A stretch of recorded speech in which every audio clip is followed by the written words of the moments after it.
The one pilot that the UND grad, um, he had been, the way he did his networking, and I thought his was just great.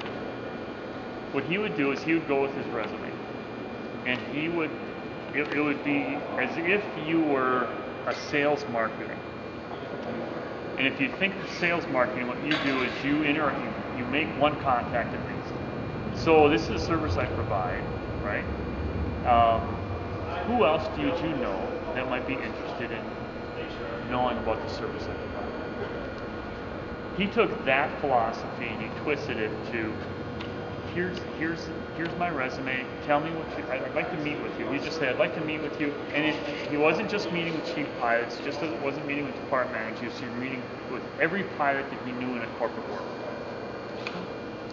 I'd like to bring my resume if we can get together and just talk about corporate flying, what you do, how you got where you are, and if you would be willing to look at my resume. So he would arrange and do that.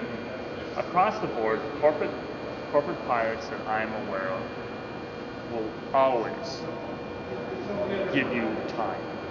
Always give you time. And somehow and I talked about that leadership, that attribute of initiative. That's what you got to do. That's taking or trying to reach out and make those contacts in your networking is an example of that type of attribute. But so he'd close off his interaction with the person, and he'd say, well, so who else do you think might I could meet and get feedback on this? And so he contacted me, and then he dropped the name. Well, an old chief pilot that I had at Honeywell, he was a close neighbor that individual's son was a friend of Chris's. So hey, I know Jerry Norton, he said he might be someone I'd be interested in talking to me and be willing to talk to me about corporate aviation. Sure. So he comes and interacts with me. So he had pretty much interacted with all the pilots in Cargil by just doing that. So when his name came up, or typically when it comes up that we're going to be ready to hire a pilot, the chief pilot will go, well, so who knows somebody that might be, well, all of us had already met Chris, and he had been interacting and updating resumes.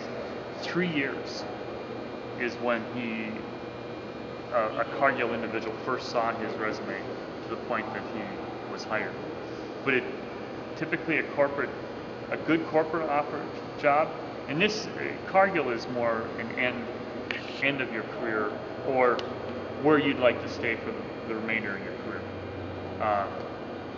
So to get into those places, it takes that kind of networking and ongoing, and it's a fine tune. We're working with one guy who's he's in the Navy. He's a instructor on I forgot what he's instructing on, but I think he's going to go fly Navy Gulfstream. Is what the bid he's trying to put in for Hawaii, which isn't a bad bid. But he wants to come back to Minnesota when he gets out of service, and so every time he's up in Minnesota, he was calling up and saying, hey, I want to come by and drop a resume. Well, you were just here last month. And so we had to talk to him. There's the fine tuning of, you want to make sure they know you're still interested, but you don't want to come across that you're pestering. And so that's a fine art. Chris, his way he did his networking, it was broad-based. So it wasn't only coming and talking to the chief pilot, it was just interacting